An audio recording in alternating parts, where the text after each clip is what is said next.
Okay, and if you wouldn't mind, just for the sake of transcription, starting by stating your name and your title? Let's start here. Sure. Louis Freeman, I'm the owner. Okay. Jason Burrell, business support. And anybody else who might be responding to questions? This is Brady Freeman, Okay, Brady Freeman, and what's your title? Executive Vice President. Okay. All right, great. So I got a little bit of the history of your company, but I know it goes deeper than what I received in terms of the agricultural beginnings. Can you talk a little bit about how that aspect of your family's business started, and a little bit about what brought you to this area, how long you've been in the Mesa, Arizona area, and so forth? Well, my grandchildren are the sixth generation here. Our family came in the late 1870s and settled here when the LDS Church came in and settled the area. So that's my foundation, coming down into central Arizona and then down into the valley. Our family has farmed ever since they've farmed and ranched ever since we've been in Arizona. My parents settled on a little farm just northeast of here, and were cotton growers primarily. So in the early 60s, they began converting the cotton into citrus. And when the trees were young and producing, the quantity was minimal, they built a little roadside stand to sell what fruit was available. It was on an honor system, so they had a little box inside where people just put their money and took their fruit. And as that expanded, we opened a second store and had some holiday mall locations for a number of years. And that's how we got into this business of supplying candy, nuts, and dried fruit, was providing for those two retail locations. And as opportunities opened up with other farm markets across the country, we started selling our products and into the first grocery store. And my wife and I, in the early 2000s, bought the business, and we moved up here off the farm. We started in the building across the street, which you'll go through. And so over the course of the last 15, 16 years now, we're in 6 buildings, and we manufacture about 50% currently, maybe a little bit higher now, of what we sell. We still purchase other commodities and repack them per the customer's request, but that's kind of our history. Are there certain areas of snacks or other customer demands that you would like to grow into in terms of producing it yourself? There are some other areas. Currently, it might be a year out or so. We just installed last year a lot of equipment, which you'll see, to produce the puffed product. It's an extruded corn product, which we coat in savory or sweet coatings. Mm-hmm. And currently, with our other production items, it would be a year out before we're ready to add anything right now. Do you do any contract manufacturing for other folks who want to offer these products? We don't do any contract manufacturing. We do a lot of private labeling, though. Right, working with retailers and... Yeah, and so I don't know what our current ratio is, but it's probably still around 90% of our current product is stuff that we private label for the end user. You mentioned the caramel corn, the puff corn is one of your best-selling products today. You mentioned that you also do have the ability to do other flavorings in there, other coatings, and you mentioned savory. What kind of savory profiles are going on to that product these days? Well, we're currently doing some white cheddar puffs or white cheddar jalapeno. They just toyed around with some what were the others? Coating Santos just put on, Maya, you're probably a little familiar with the. We did the chili, what was the? Paprika. Yeah. And we're sampling a lot of different flavor profiles. Currently, right now, we sell obviously the sweet flavors that we do, the golden, the caramel, the cinnamon, the sea salted caramel. But as far as savory goes, we're working on we have the cheese products that we sell, and then experimenting with other flavors now. But right now, we just carry the cheese flavors. We have some of our savory seasonings that we put on some of our nut products right now. A hot and spicy type mix that we just started sampling out. And we've produced the first batch of those a couple weeks ago. And trying to reach another channel of people on the savory side of it. You know, as you've grown out your snack business, have you found that regionally you have different flavor profiles that seem to really resonate with different parts of the country? I would say no on the sweet side of things. On the savory side, we have opportunities to expand that in different regions, especially in the Hispanic markets, which are real prevalent here in Southern California. So that's our primary reason to focus on some of the savory seasons is for some of these other areas that we're really not, we haven't tapped into them yet. You mentioned here, when you talked about your product range, you did mention that you have a variety of different creative merchandising options. Can you talk a little bit about that? I'm assuming I'm seeing a little bit of that here, but you talk about what you can offer to retailers in terms of in-store merchandising and things like that. I'll let Maya and Christy talk a little bit about that. You see some of it here, whether it's this pop-out displays, the racks. We also do trays and other things, but as far as merchandising displays, they'll probably be able to. Yeah, so when we refer to merchandising, we refer to two things.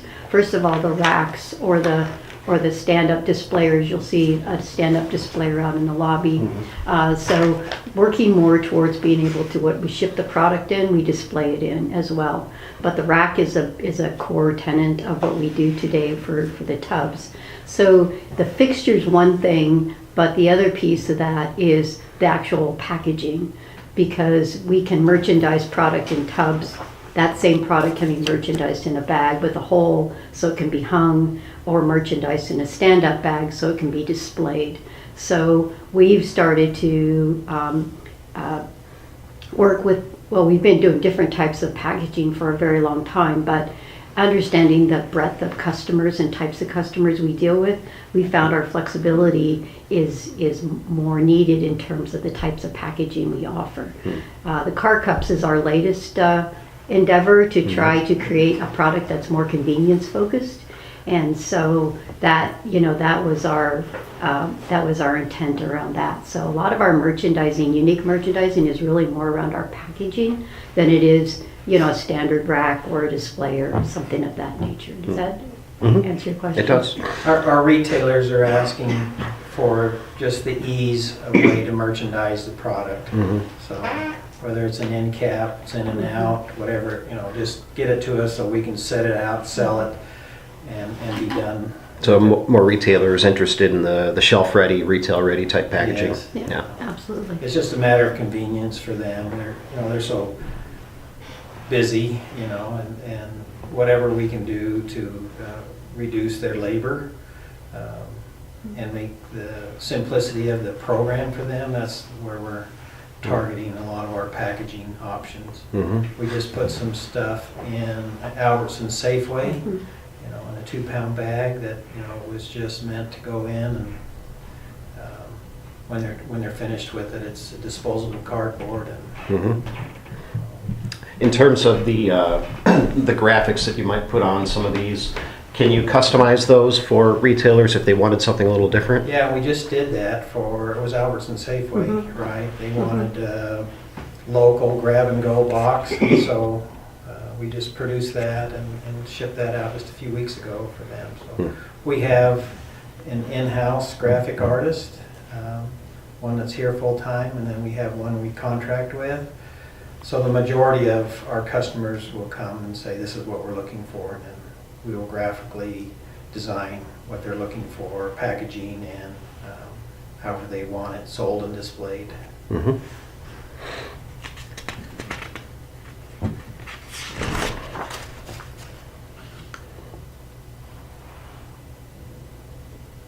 So in terms of the product mix, do you ever collaborate with your retail customers on, the different items that might go into a mix, or maybe a different flavor profile, or do something that would be wholly unique to that retailer, as opposed to just kind of having a standard mix that folks can choose from? Yes, we do that frequently, and most of them will come to us with a suggestion or an idea.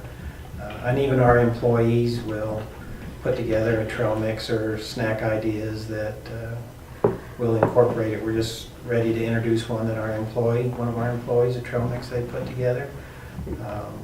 But the majority of our customers will specifically ask for something, and we'll produce it to their specs. Do you ever participate in events like ECRM, things like that, where you can profile some new flavor ranges or new product ranges for retailers? Yeah, we go to ECRM.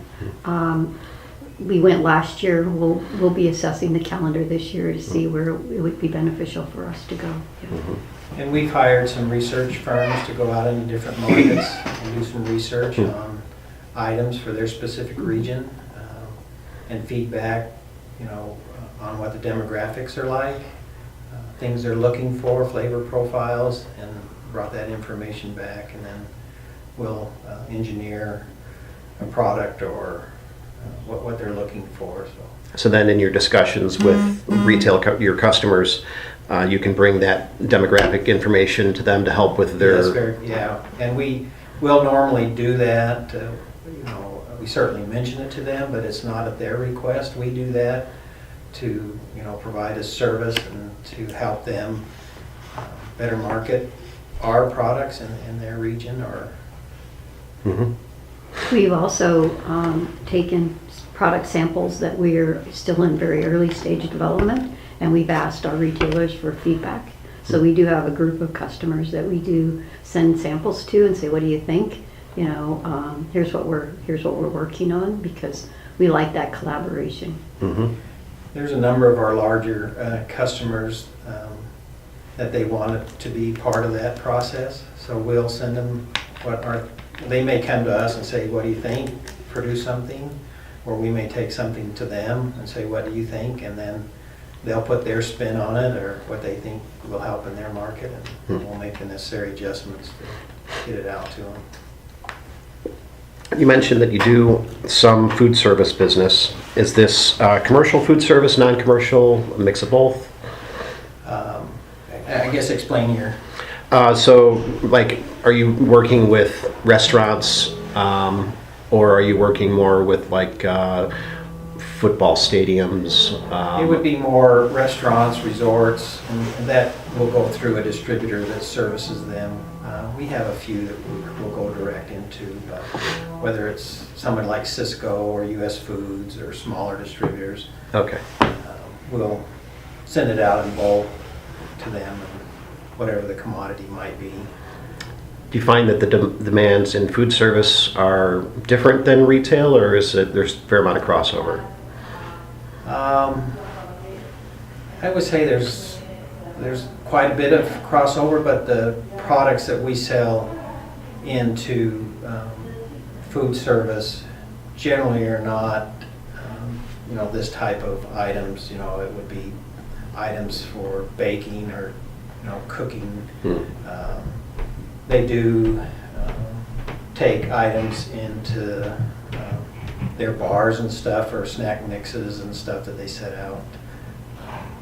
But, the majority of things that we sell for food service would be bulk nut items, raw, otherwise that they could use in their a restaurant. So you're serving as an ingredient supplier to them. Yes. Yeah, that's very interesting. In terms of how the business has changed over the last 5 years, the response included the cost has gotten higher and efficiency has become more important. And we're seeing that across the board. Can you talk a little bit about how you maintain a competitive advantage by increasing your efficiency? Well, I'll just speak to the cost of doing business now versus how we used to operate.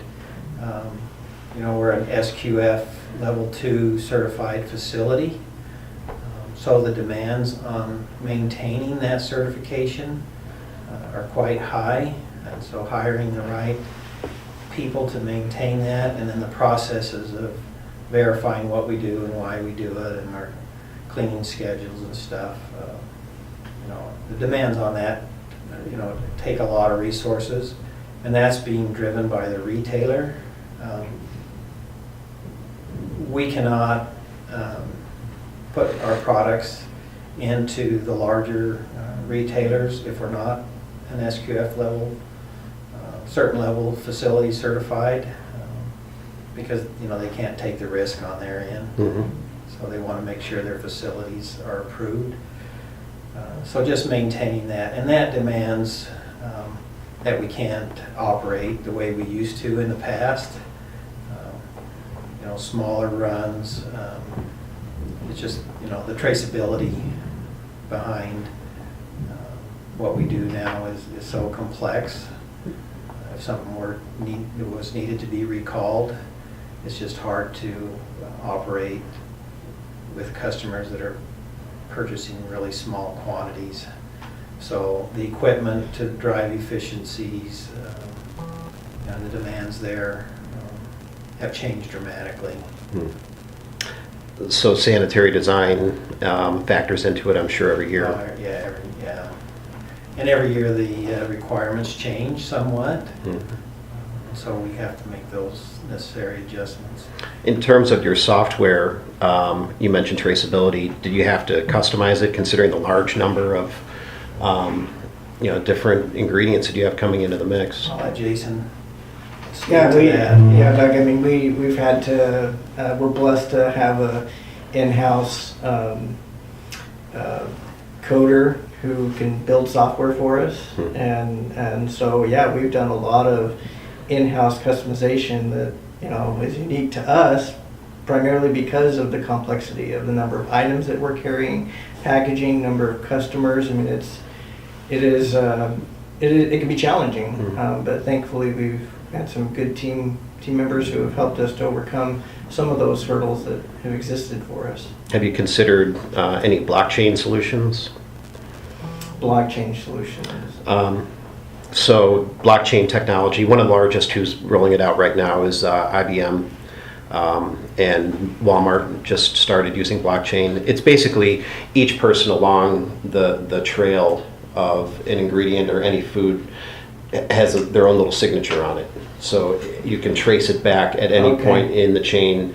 So from that reference, yes, we are, we're doing all of that. We have complete traceability forward and backwards. And, we're using it through our ERP system and then the systems that, our in-house developer has developed for us. So, Okay.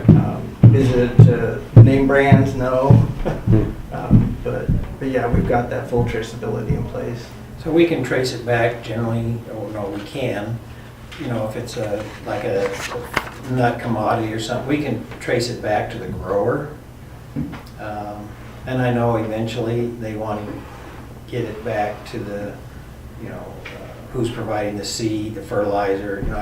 They want to go back even further in depth, but we can go back as far as we're required to today.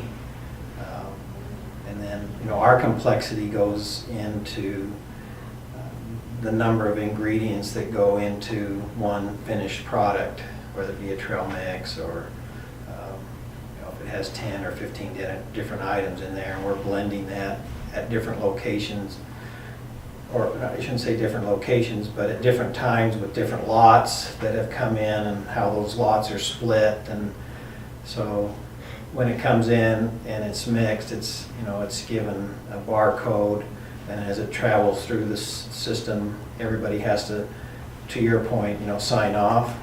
They scan it when they received it, then it traces that back to the lot, and the packaging equipment and the packaging and everything is added to that particular item. And so when we whatever have to have that fully traceable, we can trace it back, like Jason says, both ways, up and down. Are you doing a lot of your seasoning blends in-house, or do you bring them in already finished? No, Most of them we most do of it in-house. in-house. Yeah. So you've got your own flavor staff, and Yeah, stuff that's been developed for a while, and then we have some great, you know, team members here that are brilliant at, you know, putting stuff together and creating new mixes or new flavor profiles. let's see what else.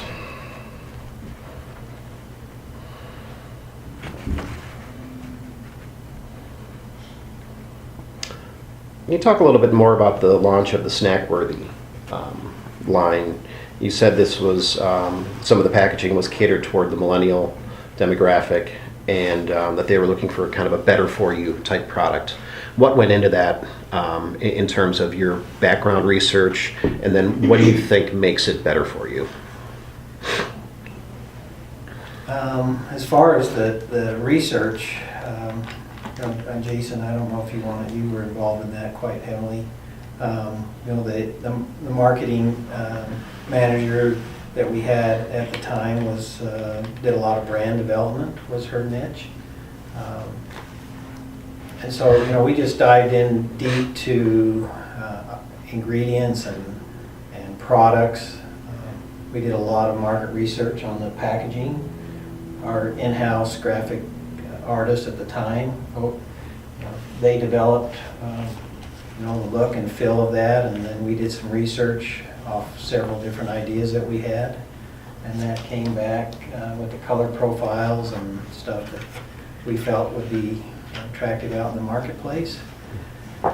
So, you know, we did spend a lot of time hiring different research groups to go out into the marketplace and find out what was trending, and then we brought it in-house and put together what items we could find at the time, whether we purchased them or items that we produced. We tried to stay within this 101 ingredients that we wanted to keep out of the product. Right. That wouldn't allow us to have that. And, you know, there's a lot of retailers who are following.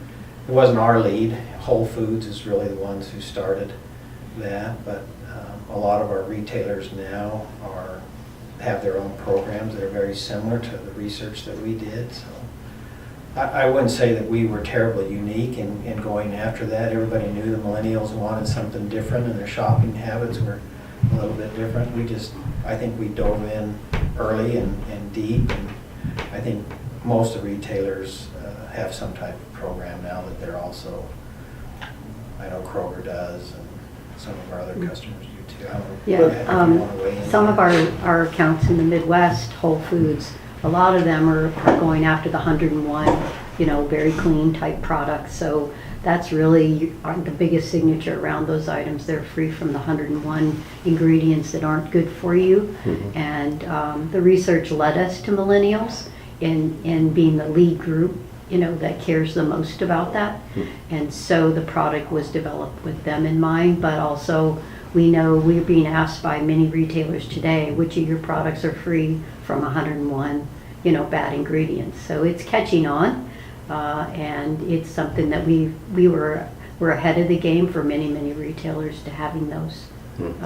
Well, I think one of the things that makes us unique is that we have a single source solution. Correct. So, you know, a retailer can come to us looking for a program, and we have a single source. Yeah. I mean, we have a variety of different categories to choose from. You can build it to your own, but you can trust the products that you have are going to be free from that 101. So it's a single source solution that is very difficult to come across from other wholesalers, so. Yeah, every one of our categories is represented in that product line.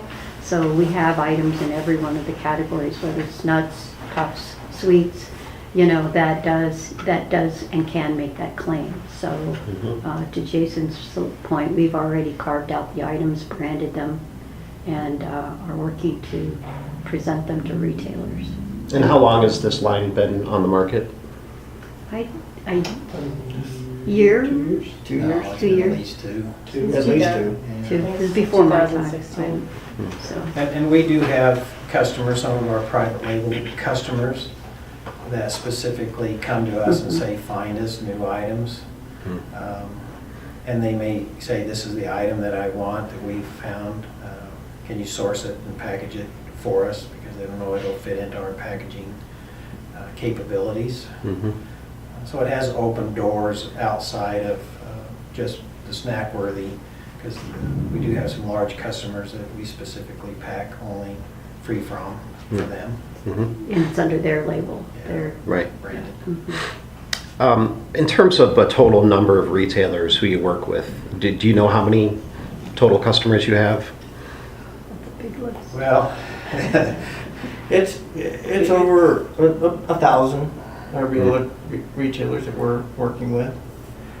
But a lot of those are smaller farmers markets that we still service where, I mean, they're moving product seasonally and is pretty minimal in size. So everything from small farmers market type customers to the largest retailers out there. Yeah. so as far as, if you want to say, between, I would say around 50 would be, number of retailers that are on the larger size. And then it tapers off from all different segments. In terms of these snack assortments, are you probably the largest supplier for these retailers out in the industry today? No, there's some, whether it's Treehouse or some of the other, I mean, there's, some really big companies out there, so. That are also working within these specific snack segments? They do, but really more. I know Treehouse does a wide range of. Yeah, but they're more specific in, a category. They won't offer as many items, say, in the nut category or the popcorn category that we will. They're tailored very specific to a few SKUs that they go out in the marketplace with.